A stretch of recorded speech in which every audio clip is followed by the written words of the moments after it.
Bien, chers amis, vous savez, lorsque nous voulons nous engager dans des relations amoureuses,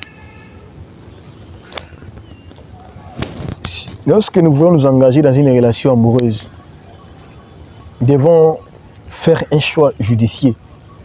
C'est très capital. Faire un choix judicieux. Ces choix judicieux impliquent toujours la patience, impliquent la sensibilité. Un deuxième important, c'est la sensibilité et la patience dans le choix de son partenaire. Si ces éléments ne sont pas pris en compte,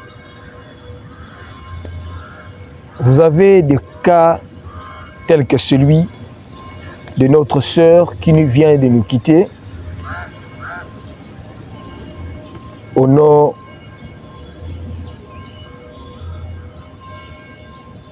son nom c'est encore qui? Au nom d'Esther Tchela. Au nom d'Esther Tchela, qui a été sauvagement tabassée par son mari au point que la victime, la pauvre, a rendu l'âme. C'est une très très mauvaise nouvelle. Et au Kasaï central, parce que nous sommes en RDC, c'est une province où j'ai constaté qu'il y a beaucoup de cas où vous avez un amant ou bien un mari qui a tué l'autre. Ça se passe plus au Kasaï central. Nous sommes en République démocratique du Congo, dans l'une de nos provinces ici en RDC. Si vous suivez notre site réveil-congo.net, vous allez voir beaucoup de cas au Kasaï central. Parfois, vous avez un homme qui tue sa femme parce qu'ils ont discuté autour d'un petit, donc d'un truc là, je peux dire une chimère. Et l'autre prend le courage de mettre fin à la vie de l'autre, d'autrui. C'est quelque chose qui arrive souvent. Ce sont des cas que j'ai constatés au niveau du Kasaï central. Pour la pauvre Esther Tchela, c'était le 17 janvier, donc le vendredi passé. Elle a 35 ans. C'est vers 3 h du matin que son mari, ils ont eu à discuter, querelle avec son mari. À cause des petits montants, d'après ce qu'on nous a informé. À cause des petits montants, 300 000 francs congolais. 300 000 francs congolais équivalent donc, disons, des 100 $. Madame Esther aurait pris l'argent de son mari sans informer. Et le mari s'est mis à chercher l'argent. Je ne sais pas si après la femme avait accepté. Bien sûr, elle avait accepté, mais le mari qui n'était pas d'accord. Le mari qui voulait l'argent. Le mari voulait son argent. C'était sa femme qui a emprunté, je ne sais pas, pour des raisons non avouées jusque-là, non compris. Ce mari a tué.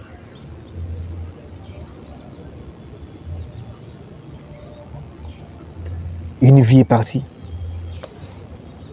Ça ne reviendra plus, une vie est partie. C'est lorsque vous avez opéré un mauvais choix. C'est lorsque vous avez fait un très très mauvais choix. Si sur cette terre, il y a des hommes avec qui vous ne pouvez jamais vous mettre en couple. Sur cette terre, il y a des hommes ou des femmes qui sont destinés à mourir célibataires. Imaginez, vous tombez entre les mains d'une telle personne. qui est destiné à mourir célibataire, qui est destiné à mourir célibataire. Lui ne peut jamais, lui ne va jamais se marier dans sa vie. Lui n'aura jamais d'enfant dans sa vie. Dieu l'a créé comme ça, il est venu sur terre comme ça, il passera ses jours sur terre comme ça. Il ne fera jamais d'enfant, il n'épousera jamais, il ne se mariera jamais, parce que son caractère est fait comme ça. Il peut ne pas être un monsieur méchant ou bien une dame méchante, mais il est fait comme ça. Il doit, lui sur terre, c'est comme ça.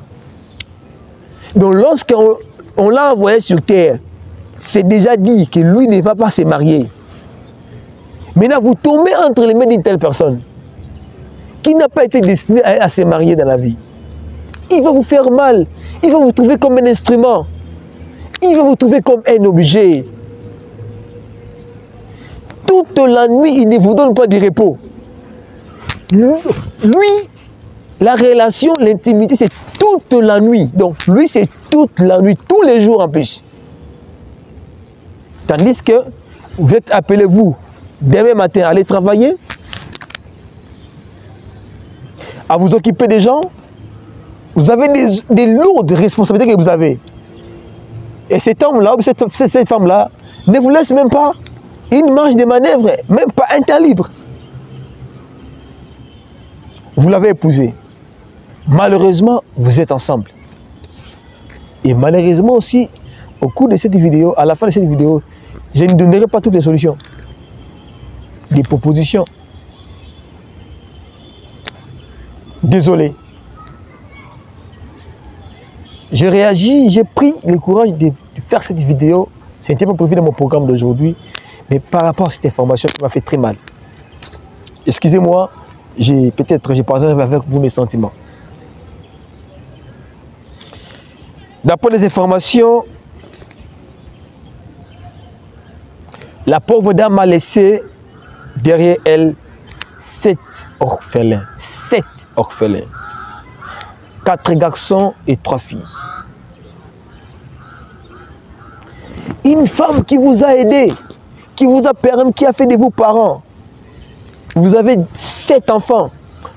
On a combien de couples à travers le monde qui cherchent des enfants? Vous, on vous a donné les enfants. Et c'est cette femme-là que tu as éliminée. Et tu as pris fuite. C'était la première information que je voulais vous donner. La deuxième information, l'autre photo que vous avez vue là, sur la miniature. Ces garçons, ces jeunes hommes, habitant la commune de Mongafula, qui a été molesté par les Kuluna. Encore les Kuluna au Congo. Voilà comment on l'a cisaillé. Il a des blessures par-ci par-là. Il est actuellement aux cliniques universitaires. Nous prions Dieu qu'il se rétablisse vite pour voir maintenant s'il va se rappeler des gens qui l'avaient flanqué pour que le dossier soit initié à la justice. Désolé, ça c'est la réalité à Kinshasa. Les Kuluna continuent à frapper. Les Kuluna continuent à frapper. Les Kuluna continuent à déranger les paisibles citoyens congolais. C'est Kuluna. On l'a molesté. Et c'est comme ça que nous demandons toujours qu'il y ait des mesures très coercitives à l'endroit de ces Kuluna pour mettre fin à cela. Les gens ne vivent plus tranquilles à Kinshasa à cause des Kuluna. Des jeunes désœuvrés, des bandits urbains qui inquiètent la population. Chers amis des Réveils Congo, que Dieu accorde la paix, la tranquillité à travers l'Afrique, à travers le monde, mais aussi à Kinshasa, en RDC. Nous allons poursuivre les informations, nous allons poursuivre d'autres détails plus tard. Merci.